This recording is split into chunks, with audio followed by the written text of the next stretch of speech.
네, 우리 하나님 말씀 보겠습니다. 마가복음 10장 1절에서 12절까지 말씀입니다.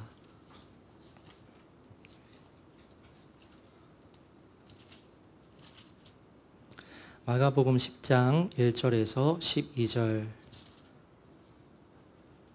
12절까지의 본문을 우리 교독하겠습니다. 제가 먼저 읽겠습니다.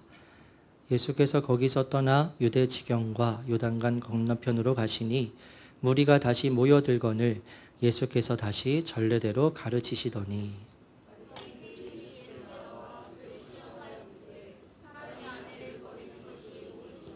대답하여 이르시되 모세가 어떻게 너희에게 명하였느냐? 예수께서 그들에게 이르시되 너희 마음이 완악함으로 말미암아 이 명령을 기록하였거니와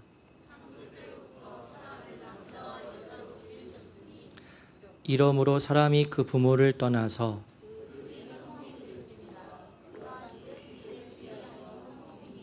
그러므로 하나님이 짝지어 주신 것을 사람이 나누지 못할지니라 하시더라. 이르시되 누구든지 그 아내를 버리고 다른 데에 장가드는 자는 본처에게 간음을 행하며 또 아내가 남편을 버리고 다른 데로 시집가면 간음을 행함이니라. 아멘. 네, 오늘 마가복음 강의 28번째 사람이 나눌 수 없습니다 라는 제목으로 하나님 말씀을 나누겠습니다. 먼저 지난주 말씀을 언급하고 시작하려고 하는데요. 지난주에는 예수님께서 언급하신 지옥에 대한 말씀을 나누었습니다. 지옥은 과연 실제하는가? 우리가 죽은 이후에 사후세계가 정말 존재하는가?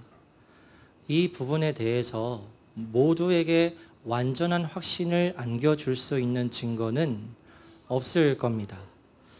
만약 있다면 이 세상의 사람들이 구원을 갈망하지 않을 이유가 없겠지요.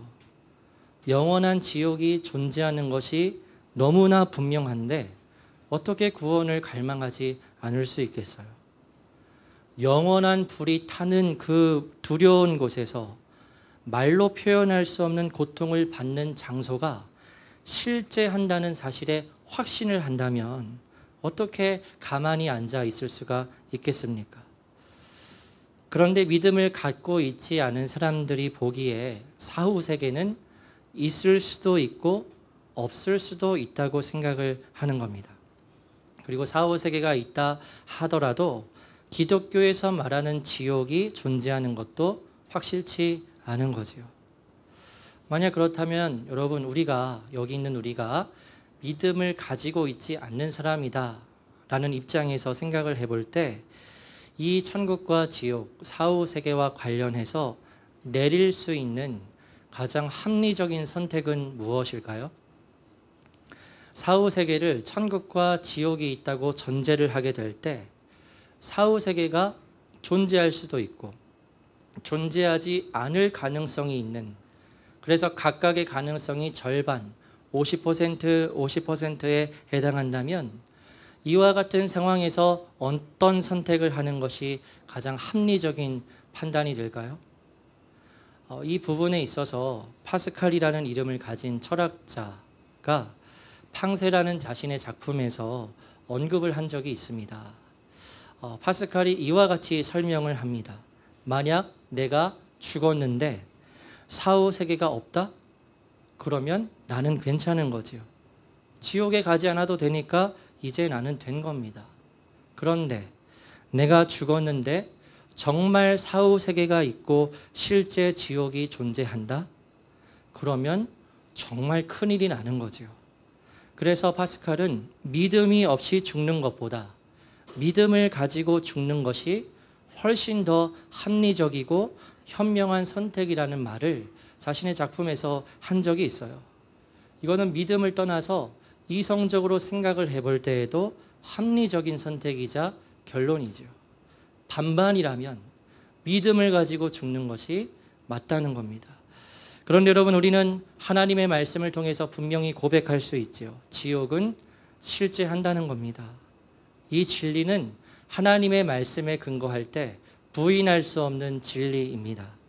하나님의 나라가 존재한다면, 천국과 하나님의 나라가 존재한다면 그와 반대가 되는 지옥도 분명히 존재한다는 거지요. 그래서 이 싫지 않은 지옥의 형태에 대해서 지난주에 3가지로 말씀을 드렸습니다. 그래서 넘겨주시면 나올 텐데, 전통적 지옥이 영원히 그곳에 있어야 한다는 거죠.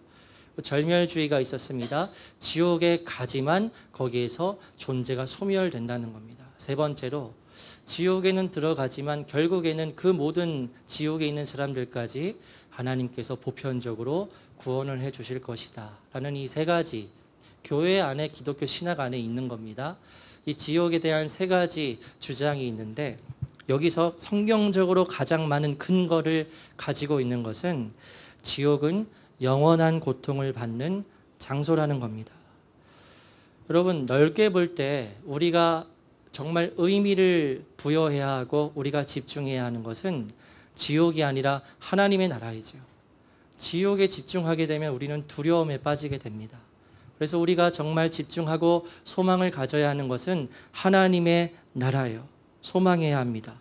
그러나 동시에 한편으로 지금 이 시대는 지옥에 대한 진리를 너무 가볍게 여기는 흐름이 있어요.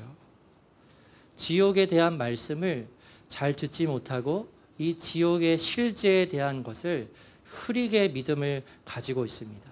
그러면 안 된다는 거죠. 그래서 지옥에 대한 진리를 가볍게 여겨서는 안 되는 것이 나의 영혼과 직결되는 문제인 동시에 또 우리 주위에 사랑하는 사람들의 영혼을 구원하기 위한 매우 중요한 이유가 되기 때문입니다. 그러면 여러분, 지난주 본문에서 제자들이 예수님으로부터 지옥에 대한 말씀을 들었습니다. 영원한 불에 들어가서 고통을 받게 된다는 지옥에 대한 말씀을 이 제자들이 들었어요. 그러면 여러분, 이때 제자들이 어떠한 반응을 보였을까요? 이전에 제자들이 어떠한 예수님의 말씀을 듣고 완전히 큰 충격에 빠진 적이 있지요. 무엇에 대한 말씀이었습니까? 십자가였죠. 십자가에 대한 말씀을 듣고 제자들이 완전히 충격에 빠지고 마음이 요동치면서 어떻게 할 줄 몰라서 그와 같은 반응을 보였다는 것을 우리가 성경을 통해서 보았어요. 그런데 놀랍게도 예수님께서 지옥에 대해 말씀하셨는데 제자들이 그와 같은 반응을, 놀라운 반응을 보이지 않았다고 기록하고 있어요.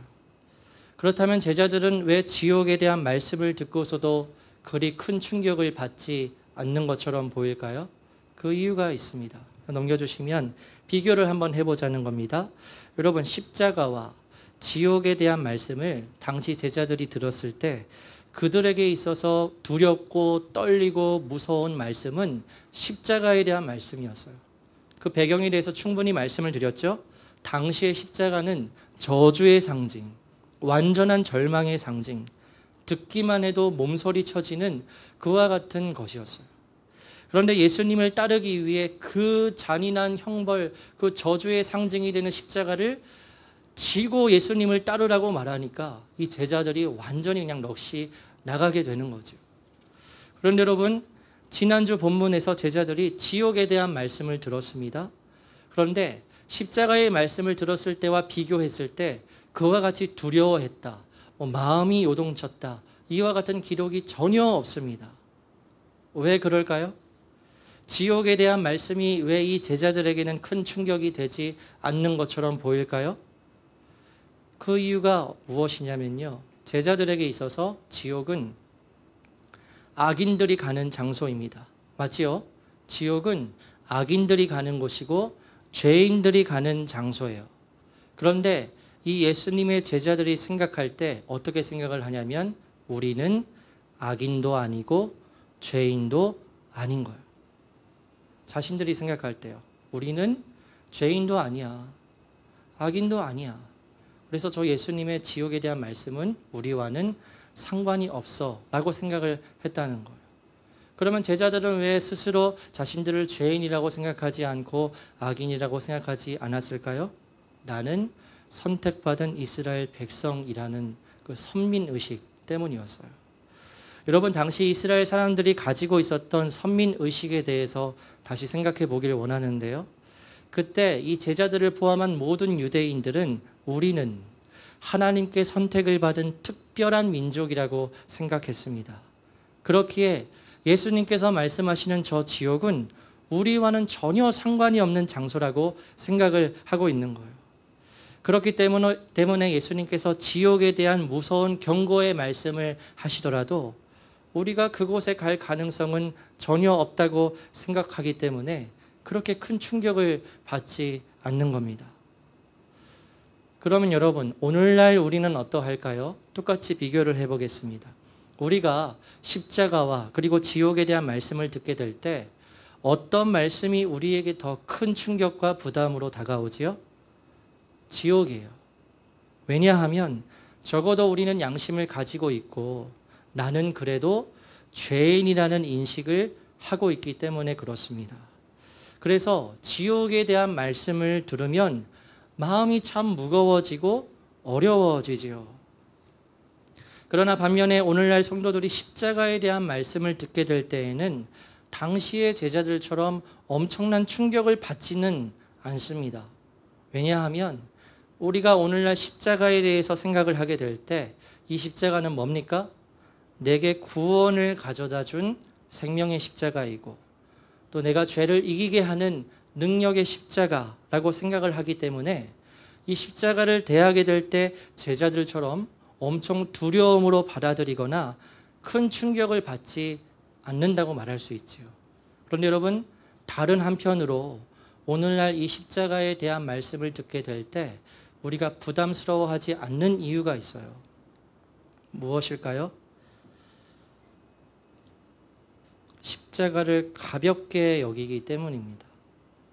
구원을 받은 성도는 날마다 예수님께서 말씀하셨던 대로요, 자기를 부인하고 내 십자가를 지고 예수님을 따라가야 하는 좁은 문과 좁은 길에 대한 진리를 구원받은 성도는 반드시 통과하고 누려야 하는데 이것을 필수라고 생각하지를 않는 거예요. 그래서 그만큼 오늘날 많은 기독교인들이 이 십자가에 대한 진리를 가볍게 여기고 있다는 거죠. 지옥에 대한 말씀은 우리에게 늘 무겁습니다. 그러나 십자가에 대한 말씀을 그만큼 우리가 무겁게 받아들이고 있지 않다면 그래서 하나님의 뜻을 이루는 데는 별 관심이 없고 오직 예수님을 믿음으로 내가 복을 받고 이 땅에서 잘 살고 평안한 삶을 누리고 이와 같은 것에 관심이 있다면 그것은 기독교의 핵심 진리를 누리지 못하고 있는 증거이지요. 그렇기 때문에 이 십자가에 대한 말씀이 나에게 무거움으로 다가오지 않는 겁니다. 그래서 여러분, 양면성이에요. 양면성. 우리가 십자가에 대한 말씀을 무겁게 생각하고 이 십자가에 대한 진리를 우리의 삶 속에서 적용하여 나아갈 때 그만큼 지옥에 대한 두려움과 부담감은 줄어들게 됩니다. 매일 나 자신을 부인하면서 내 십자가를 지고 가는 길은, 삶은 너무나 힘듭니다. 경험해 본 분들은 아마 다 아실 거예요. 너무 힘듭니다. 내게 주어진 사명이 있지요. 하나님께서 내게 주신 책임이 있습니다. 나의 사랑하는 가족의 영혼을 복음을 전해서 또 나의 삶을 통해서 구원해내는 일, 얼마나 힘듭니까? 가정을 지키는 일, 내가 그리스도인으로서 나의 영혼을 지키는 일 해보신 분들은 아시잖아요. 얼마나 힘듭니까? 근데 이것이 너무 힘들어서 때로는 이것을 던져버리고 싶을 때도 있어요. 그러나 그 힘든 좁은 길을 계속해서 걸어갈 수 있는 이유는 순간마다 하나님께서 주시는 은혜가 있고 하나님께서 주시는 확신이 있기 때문에 그렇습니다.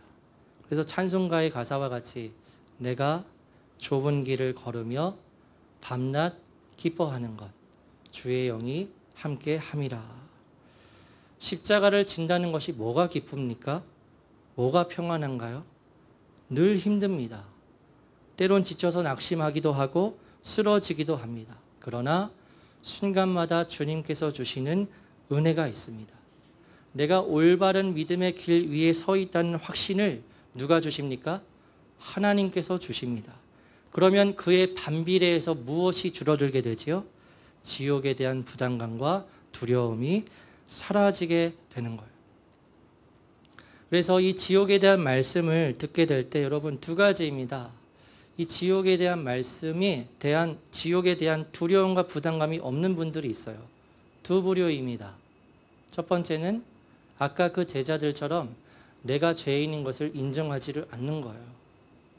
나는 어차피 구원받은 사람인데, 세상 사람들 버전으로는 나는 그렇게 죄를 짓지 않았는데, 비교적 도덕적으로 선하게 살아왔는데, 교회 안에서는 나는 당연히 교회 다니고 있으니까 집사, 권사, 장로, 목사니까 당연히 구원을 받았는데, 이와 같은 이유로 가볍게 여기는 거죠, 십자가를. 그러면 지옥에 대한 두려움을 느끼지 않습니다. 한 부류이고요. 다른 한 부류는 누가 지옥에 대한 말씀을 들을 때 두려움을 떨쳐낼 수 있습니까? 내 십자가 지고 자기를 부인하며 좁은 길을 걸어가는 그 사람. 순간마다 하나님께서 세상이 줄 수 없는 평안과 기쁨을 주시는 것을 누리게 되고, 하나님께서 주시는 구원의 확신을 누리는 그 사람이 이 지옥에 대한 두려움을 떨쳐낼 수 있는 거죠. 그래서 우리의 마음속에 지옥에 대한 부담감과 두려움이 있다면 기도하는 겁니다. 하나님께서 우리에게 말씀하신 대로 나를 부인하며 주님과 같이 내 십자가를 지고 주님을 따르게 되기를 원합니다. 그때 나와 함께 하시고 세상이 줄 수 없는 구원의 확신과 참 기쁨과 평안함을 누리게 해 주십시오 라고 고백한다면 신실하신 우리 주님께서 그와 같이 이루어 주실 줄을 믿습니다. 그래서 아까 찬양 고백했지요. 내게 강 같은 평화, 바다 같은 사랑, 샘솟는 기쁨, 누가 누릴 수 있습니까? 좁은 길을 걸어가는 그 성도에게 하나님께서 주시는 것들입니다. 그래서 좁은 길을 걸어가게 될 때 우리는 지옥의 두려움을 떨쳐낼 수 있다라는 것을 오늘 본문 말씀을 나누기 전에 드렸습니다. 오늘 본문의 말씀을 나누려 합니다.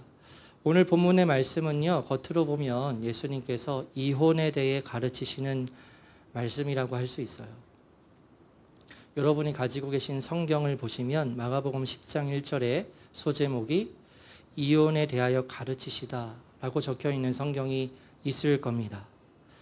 그런데 오늘의 이 본문의 말씀은 예수님께서 단순히 이혼에 관해서 가르치신다기보다는 더 넓은 의미에서 남자와 여자 사이에 하나를 이루는, 한 몸을 이루는 결혼에서부터 시작해서 당시의 여인들이 받고 있는 고통들, 그리고 간음의 죄가 무엇인지 새롭게 규정을 해주시는 본문의 말씀이라고 할 수 있는데요. 오늘 본문의 말씀을 자세히 보겠습니다. 오늘 본문 1절 말씀 한번 읽겠습니다. 시작. 예수께서 거기서 떠나 유대 지경과 요단강 건너편으로 가시니 무리가 다시 모여들거늘 예수께서 다시 전례대로 가르치시더니. 아멘. 예수님께서 전례대로 가르치셨다는 말씀은 어떠한 의미냐면, 여러분, 예수님에게 있어서 가장 중요한 사역이 무엇이라고 계속 말씀드리고 있지요? 하나님 나라의 복음을 전하시고 가르치시는 일이었어요. 그래서 전례대로 가르치시더니 라는 표현은 예수님께서 수많은 무리들이 모였을 때 이전처럼 예수님께 가장 중요한 사역인 하나님 나라의 복음을 가르치셨다는 것을 강조하는 표현입니다. 그래서 예수님께서 평소와 같이 모인 많은 무리들에게 복음의 말씀과 하나님의 뜻이 담긴 그와 같은 말씀을 가르치시는데, 2절 말씀을 보면 바리새인들이 예수님께 나와서 시험하려는 목적으로 한 가지 질문을 던집니다. 여러분, 지금 어떤 상황이지요? 많은 무리들이 지금 예수님에게 집중하고 있는 상황이에요. 그렇죠? 근데 그 가운데 바리새인들이 예수님께 나와서 어떤 질문을 던지는가? 질문의 내용이 사람이 아내를 버리는 것이 옳으냐는 것이었습니다. 바리새인들은 참 나쁜 것이 정말 궁금해서 질문을 하는 것이 아니라 상대방을 곤란에 빠뜨리기 위해서 질문을 하는 경우가 있는데, 오늘 본문의 상황이 바로 그러한 상황이죠. 사람이 아내를 버리는 것 뭡니까? 이혼에 관해서 질문을 하고 있는데, 근데 여러분, 당시에 이 문제는 정치적으로 굉장히 예민한 문제였습니다. 왜냐하면 이 이혼의 문제에 대해서 비판을 하다가 목배임을 받은 사람이 있었어요. 예수님과 아주 가까운 사람이었습니다. 누구였지요? 세례 요한이죠. 세례 요한이 헤롯 왕이 이혼을 하고 다시 새롭게 재혼을 한 그 일 가지고 아주 매섭게 비판을 했습니다. 그래서 헤롯이 그를 감옥에 가두고 결국에는 그 세례 요한의 목을 베어버리게 되죠. 그러한 상황입니다. 근데 그와 같은 상황 속에서 바리새인들이 질문을 할 때 예수님께서 이혼은 잘못된 것이다 라고 말씀을 하시면 어떻게 되는 겁니까? 세례 요한처럼 감옥에 갇히게 되는 실제적인 위협이 올 수 있었어요. 그래서 지금 바리새인들은 예수님을 요한처럼, 세례 요한처럼 곤경에 빠뜨리려는 좋지 않은 목적으로 질문을 하고 있는 거죠. 그래서 사람이 아내를 버리는 것이 옳으니까 라고 질문을 할 때 예수님께서 대답을 하시는데요. 그 다음 말씀 보시면 모세가 어떻게 너희에게 명하였느냐 하고 물으십니다. 그러자 바리새인들이 대답하기를 율법에 적혀 있는 그대로 대답을 하지요. 이르되 모세는 이혼 증서를 써주어 버리기를 허락했다는 겁니다. 무슨 말입니까? 모세는요 이혼하는 거 허락했어요. 그게 율법에 적혀 있잖아요. 이렇게 말하고 있는 거예요. 이 말씀, 이 구절을 우리가 보게 될 때 오늘날 모세가 이혼을 허락했어? 하고 생각을 하실 수 있는 분들이 있으실 텐데요. 지금 바리새인들이 이와 같이 모세가 허락했다고 말하는 근거가 있는데 그 근거가 되는 구약의 말씀이 신명기 24장 1절의 말씀입니다. 우리 함께 말씀을 읽어보겠습니다. 시작. 사람이 아내를 맞이하여 데려온 후에 그에게 수치되는 일이 있음을 발견하고 그를 기뻐하지 아니하면 이혼 증서를 써서 그의 손에 주고 그를 자기 집에서 내보낼 것이요. 아멘. 모세가 말하는 겁니다. 율법의 계명입니다. 사람이 아내를 맞이하여 데려온 후에 그에게 수치되는 일이 있음을 발견하게 된다면 이혼 증서를 쓰고 아내를 집에서 내보낼 수 있다는 겁니다. 모세가 당시 이와 같은 율법을 백성들에게 가르쳤는데 그런데 이러한 계명을 해석하는 데에 있어서 모세가 정작 전하고자 했던 하나님의 뜻과는 상관없이 이 신명기 24장 1절의 내용을 자의적으로 해석을 하는 경향이 점점 생겨나기 시작했습니다. 그래서 예수님 당시에 유대인의 학파 중에 대표적인 두 학파가 있었는데요. 넘겨주시면 나올 겁니다. 샴마이 학파가 있었고 힐렐 학파가 있었어요. 대표적인 두 학파였습니다. 근데 방금 읽은 이혼이 가능한 그리고 모세가 언급했던 수치되는 일, 그러니까 아내에게 있어서 수치되는 일이 발견되면 이혼할 수 있다고 그렇게 명명되어 있는 수치되는 일이 무엇인가 라고 했을 때 처음에 나오는 샴마이 학파는 이 수치되는 일은 성적인 부정, 즉 간음으로 제한을 했습니다. 그러니까 아내가 소위 바람을 피게 되면 그때는 이혼 증서를 써주어서 이혼할 수 있다는 거예요. 근데 힐렐 학파는 어떻게 해석을 했냐면요. 이 이혼의 근거가 되는 수치되는 일의 범위를 굉장히 넓게 잡았습니다. 그래서 가벼운 이유로 아내가 남편의 기분을 상하게 했어요. 그것은 수치되는 일이 되는 거예요. 또 예를 들어서 음식을 하다가 빵을 태웠습니다. 그러면 그것도 수치되는 일이에요. 그래서 그것마저도 이혼 사유에 포함이 된다고 해석을 했어요. 여러분 이와 같은 설명을 듣게 될 때 당시의 문화에서 이혼의 주도권은 아내와 남편 중에 누구에게 있다고 볼 수 있습니까? 남편이지요. 당시 제가 몇 주 전에 설교에서 언급을 했습니다. 당시의 유다 문화에서 어린아이들은 미천한 존재예요. 그죠? 이성이 발달하지 않은 부족한 존재, 결핍된 존재, 미천한 존재가 어린아이들입니다. 그런데 여성도 마찬가지였어요. 어린아이까지는 아니지만 이 여성들도 남성들에 비해서 존재론적으로 볼 때 하찮은 존재로 생각을 했습니다.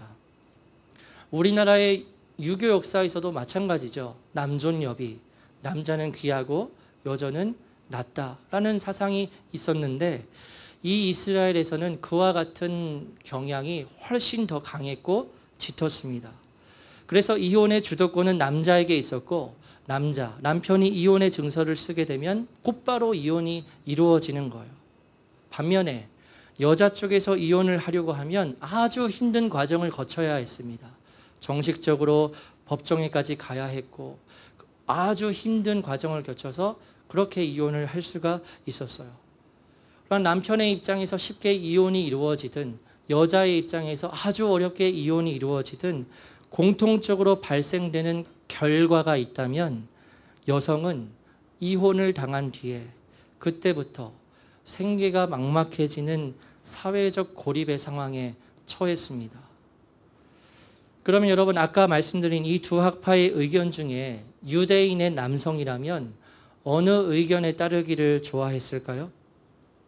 당연히 이혼할 수 있는 폭을 넓게 잡은 힐렐 학파의 해석이지요. 내 의지에 따라 언제라도 쉽게 이혼을 할 수 있는 해석이 더 내게 좋은 겁니다. 그래서 예수님 당시에도 분명히 기록된 신명기 24장 1절의 말씀을 느슨하고 아주 폭넓게 적용하여서 이혼이 너무나 많이 이루어지고 있었어요.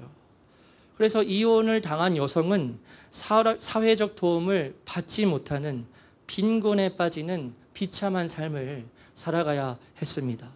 그와 같은 상황 속에서 바리새인들이 예수님께 질문을 하는 거죠. 사람이 아내를 버리는 것이 옳습니까?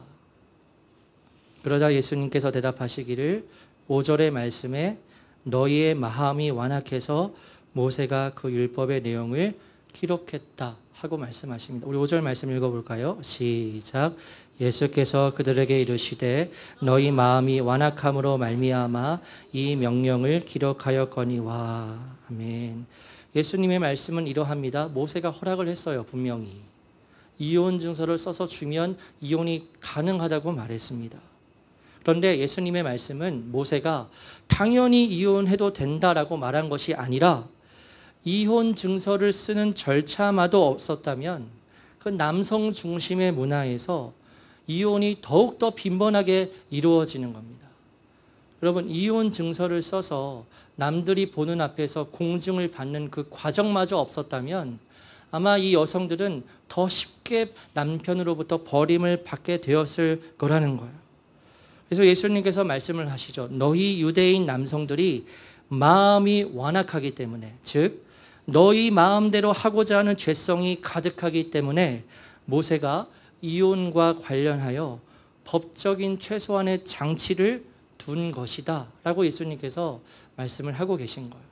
그러니까 모세가 적극적으로 이혼해도 돼? 라고 말하는 것이 아니라 이 이혼 증서를 쓰는 절차마저 없다면 더 빈번하게 여성들은 버림을 받고 비참한 상황에 빠지게 되니 그와 같은 법적인 장치를 모세의 말씀을 통해 주셨다는 거지요.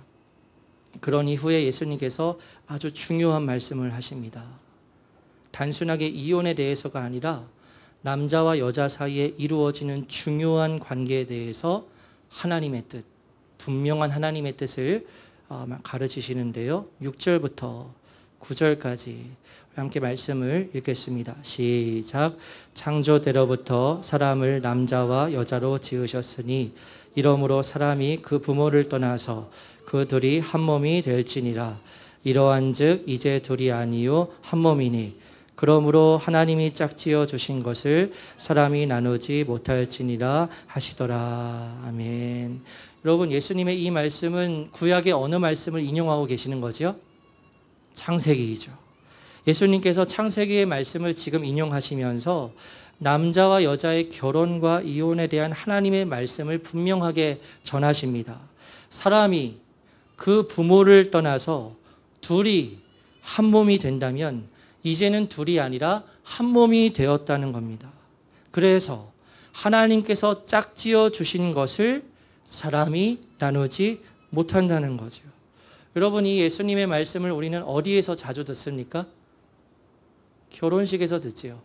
결혼식에서 이와 같은 말씀을 매번마다 듣습니다. 크리스천의 결혼식에서 하나님께서 짝지어 주신 것을 사람이 나누지 못할지니라. 주례자가 결론으로 이렇게 내리는 그와 같은 순서가 있죠. 하나님께서 남자와 여자를 지으셨고 남자와 여자가 부모를 떠나 한 몸이 되었다면 오늘 설교의 제목대로 사람이 나누지 못한다는 겁니다. 그러면 여러분 지금 예수님께서 이 창세기의 말씀을 인용하시면서 이혼에 대해서 어떻게 가르치고 계신 거지요? 이혼을 해서는 안 된다는 거죠. 왜 그렇습니까? 하나님이 짝지어 주신 것을 사람이 나누지 못하기 때문입니다.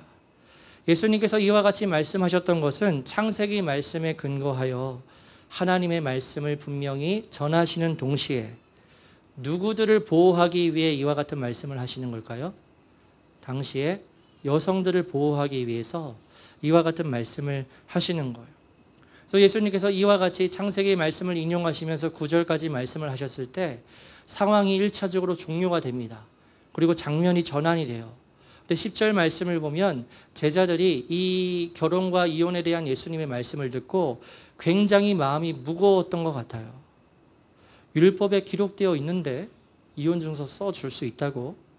그러면 지금 이 예수님의 말씀으로라면 절대 이혼은 해서는 안 되는 것인가? 하고 생각을 했을 겁니다. 그래서 10절 말씀을 보면 집에서 제자들이 다시 이 부분에 대해서 예수님께 질문을 합니다. 아마 질문의 내용은 주님, 정말 그러면 이혼을 해서는 안 되는 겁니까? 라고 물었을 거예요. 그래서 예수님께서 제자들에게 이와 같이 말씀을 하시는데요. 2절의 말씀을 읽겠습니다. 시작. 이르시되 누구든지 그 아내를 버리고 다른 데에 장가드는 자는 본처에게 간음을 행함이요. 또 아내가 남편을 버리고 다른 데로 시집가면 간음을 행함이니라. 아멘. 이 2절의 말씀만 읽었을 때 무슨 뜻인지 쉽게 이해하기 어렵습니다. 우선 예수님은 누구든지 남편이 아내를 버리고 다른 데 장가를 간다면 그것은 간음의 죄를 짓는 것이라 말씀을 하세요.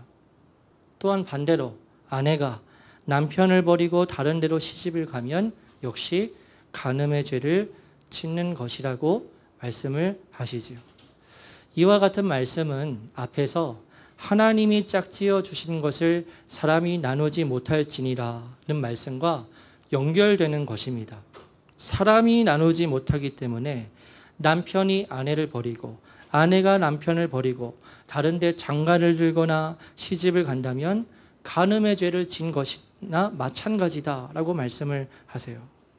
그러면 여러분 이 예수님의 말씀대로라면 그 예수님 당시에 수많은 사람들이 유대인 남성들이 아내에게 이혼 증서를 쓰고 이혼하고 새롭게 장가를 드는 일들이 너무나 빈번하게 이루어지고 있었는데 그럼 그 수많은 사람들은 지금 어떤 죄를 짓고 있는 겁니까?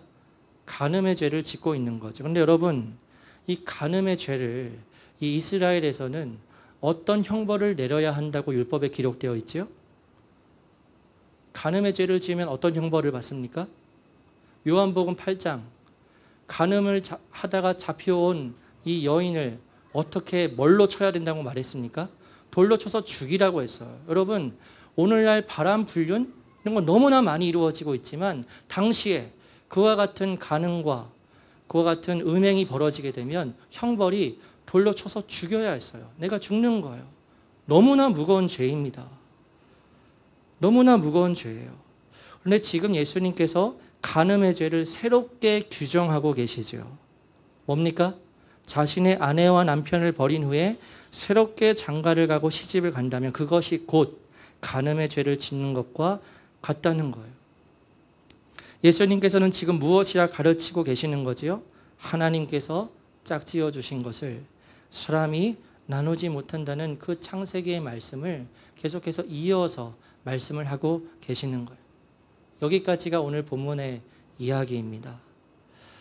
저는 오늘 본문에서 예수님께서 가르치신 이 말씀들과 그리고 성경에 나오는 다른 여러 말씀들을 포함해서 적용으로 말씀드리고자 하는 것은 이와 같은데요. 우리 청년들에게는 더욱 직접적으로 해당되는 말씀일 것 같습니다. 여러분, 남자와 여자가 하나가 된다면, 그래서 부모를 떠나서 한 몸이 된다면 언제 하나가 되는 때라고 말할 수 있을까요? 실제적으로? 수많은 하객들 앞에서 결혼식을 하는 것이 그때가 남자와 여자가 하나 되는 때라고, 한 몸이 되는 때라고 말할 수 있을까요?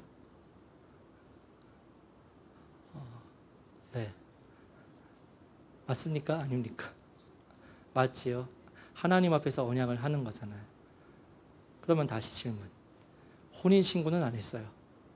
결혼식을 했는데. 그러면은 혼인신고를 하게 될 때, 법적으로 부부가 될 때, 그때 이 성경의 말씀대로 남자와 여자가 하나가 되는 걸까요? 제가 말씀드리고자 하는 맥락이 무엇인지 이제 말씀드리려고 하는데요. 제가 이거부터 말씀드리겠습니다. 여러분, 남자와 여자와의 관계에서 성경에서 강조되는 죄들이 있어요. 나오듯이 음행과 간음이라는 것입니다. 여러분 아시겠지만 간음의 죄는 무엇으로 규정을 하지요? 결혼한 사람이 내 남편이나 내 아내가 아닌 다른 이와 불법적인 관계를 맺는 죄가 간음입니다. 반면에 음행은 간음을 포함하는 더 넓은 의미의 개념의 죄입니다. 결혼하지 않은 사람과 결혼한 사람 모두가 다른 이성의 상대들과 무분별하게 관계를 맺게 될 때 그것이 음행의 죄라고 말할 수 있어요. 제가 군목으로 사역을 할 때 이제 전국에 있는 군목들이 모여서 2박 3일, 3박 4일 수련회를 할 때가 있었습니다. 그러면 이제 목사님들과 함께 밤에 모여서 이제 이야기를 나눌 때 교회와 관련된 문제를 가지고 서로 이야기를 나누고 토론을 할 때가 있었어요. 한 번은 어떤 주제로 이야기를 나누었냐면 이제 청년 사역과 관련해서 이 청년들과 관련해서 혼전 순결에 대해서 어떻게 가르쳐야 하나 실제적으로 그와 같은 주제로 이야기를 나눈 적이 있었습니다. 지금의 이 현실에서 우리 청년들이 혼전 순결이라는 개념을 지킨다는 것은 불가능하다고 말하는 분들이 있었어요. 불가능하다. 이미 그것은 끝났다. 그렇기 때문에 교회에서 혼전 순결에 대해서 강하게 강조를 하게 되면 오히려 역효과가 일어날 수 있다라고 말하는 분들도 있었고요. 그래도 분명히 가르칠 것은 가르쳐야 한다고 주장을 하는 분들도 있었어요. 여러분, 남자와 여자가 부모를 떠나 한 몸이 된다는 것은 겉으로 볼 때는 결혼식을 통해서 사람들과 하나님 앞에서 언약을 맺는 그때이지요. 근데 여러분, 실제적으로 남자와 여자가 한 몸을 이루는 때는 무엇을 말합니까? 성경에서는 이 부분에 대해서 아주 강조를 하고 있는데요. 물리적으로 관계를 맺는 그때예요. 그런데 하나님께서 내게 짝 지어주신 그 한 사람이 아니라 다른 여러 사람들과 그와 같은 관계를 가지는 것은 하나님 앞에서 엄청나게 큰 죄가 된다는 것을 알아야 한다는 겁니다. 고린도전서를 보면요, 다음과 같은 말씀이 기록되어 있는데요. 우리 함께 2절의 말씀을 읽겠습니다. 시작. 너희 몸이 그리스도의 지체인 줄을 알지 못하느냐. 결코 그럴 수 없느니라. 창녀와 합하는 자는 그와 한 몸인 줄을 알지 못하느냐. 일러스되 둘이 한 육체가 된다 하셨나니. 아멘. 무슨 뜻인지 다 아시죠? 만약 몸을 파는 여인과 물리적으로 관계를 맺으면 그 여자와 한 몸이 되고 한 육체가 된다는 겁니다. 그러니까 여러분, 남자와 여자가 물리적으로 관계를 맺는 것은 하나님께서 보시기에 한 몸으로 연결이 되는 너무나 두려운 결과를 낳는 것입니다. 그렇게 된다는 거예요. 18절 말씀 읽겠습니다. 시작. 음행을 피하라. 사람이 범하는 죄마다 몸 밖에 있거니와 음행하는 자는 자기 몸의 죄를 범하느니라. 아멘. 음행을 피하라고 말하고 있습니다. 왜지요? 음행의 죄는 자기 몸 안에 죄를 범한다는 걸. 자기 몸 안에 죄를 범한다는 것이 무엇입니까? 표현하면 내 몸 안에 무엇인가가 새겨지는 거예요. 무엇인가 내 몸에 영향이 남게 되는 겁니다. 물리적으로 관계를 맺은 남자와 여자는 하나님께서 보실 때 한 몸이 되고 한 육체가 되어서 연결이 되는 겁니다.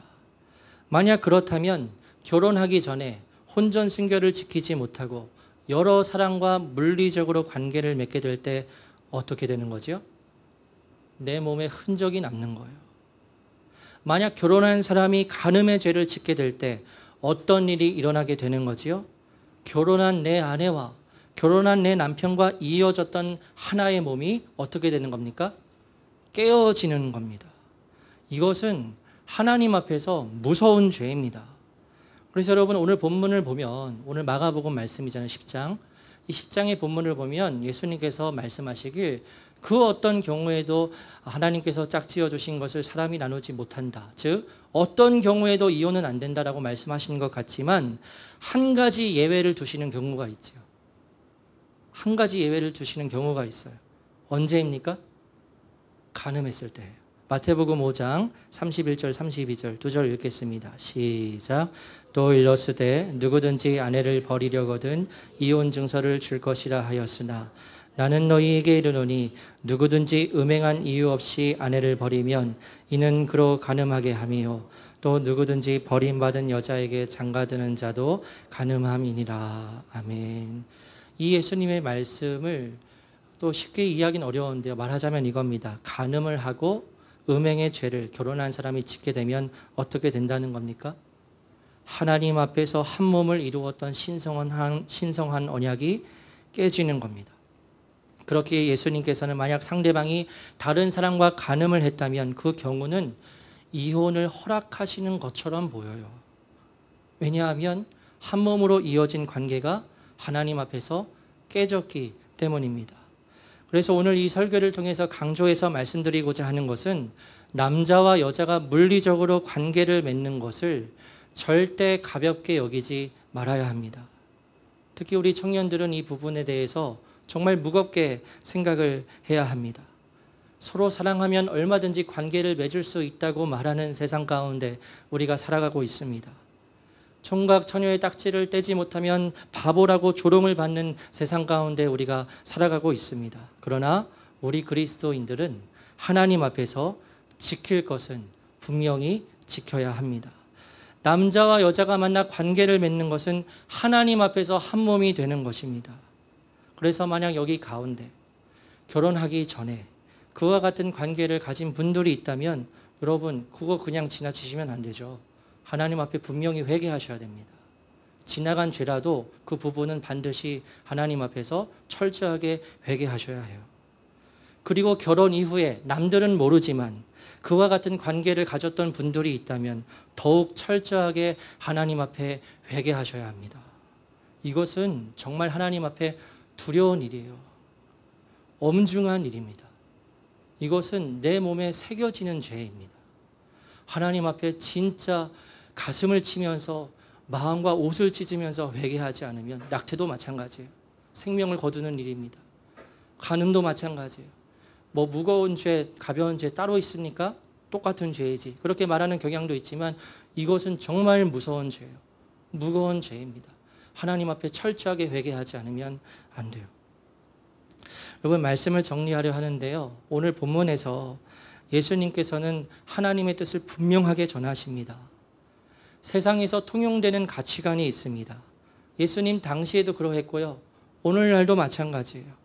세상의 가치관은 하나님의 뜻을 무너뜨립니다. 아내에게 수치되는 일이 있다면 얼마든지 아내를 버려도 된다는 겁니다. 간통제도 폐지된 마당에 걸리는 놈이 바보 같은 놈이라는 겁니다. 세상은 하나님의 뜻을 거부하고 조롱합니다. 그러나 우리는 하나님 나라에 속한 백성으로서 하나님의 뜻을 우리의 모든 힘을 다해서 지키고 순종할 수 있어야 해요. 그렇지 않으면 우리는 하나님 나라의 백성이라고 말할 수 없지요. 그래서 바라기는 오늘날 우리에게 주어진 이 하나님의 말씀을 통해서 분명하게 계시되어 있는 하나님의 뜻을 우리의 모든 것을 다해서 신실하게 지키게 되기를 주님의 이름으로 축복합니다. 우리의 온 마음을 다하셔야 하고 나의 온 마음을 다하여야 하고 나의 온 힘을 다하여야 하고 나의 생명을 다해서 하나님의 말씀을 지켜나가는 삶을 살아야 합니다. 한 번 구원은 영원한 구원이라고요? 맞을 수 있지요.